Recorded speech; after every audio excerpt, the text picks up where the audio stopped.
And I just don't know how that all fits into the future, if that's the way we're really engaging with this stuff. Donald Trump is no longer banned on YouTube. That was the lesser talked about ban, I guess. Yeah. Because the Twitter ban was, everybody was chatting about that because he was such a big Twitter guy. YouTube was like down the list.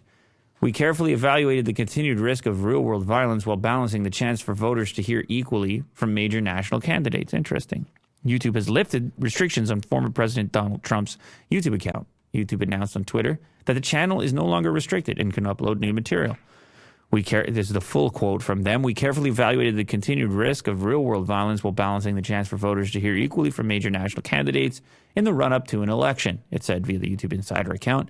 This channel will continue to be subject to our policies just like any other channel on YouTube. He was suspended at the same time, Jan 6, 2021, U.S. Capitol.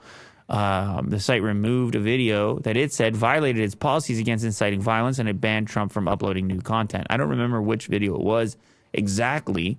I think it was around the time of like the rallying which led to the January 6th. But then I think it was also home to the video where he was saying, don't go there anymore. But maybe that was on Twitter.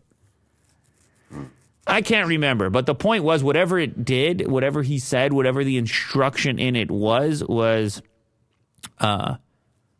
see, this is interesting. I feel like, this is all 2 years ago. President. Okay. But this is all 2 years ago. So there's nothing new on it yet, even though it's been unlocked. And I suppose whatever was the offending piece of content is probably still down. But then all the non-offending pieces of content are back up. Anyway, it appears YouTube is happy to write a poem about Donald Trump, whereas ChatGPT, not so much. Yeah. Not so much.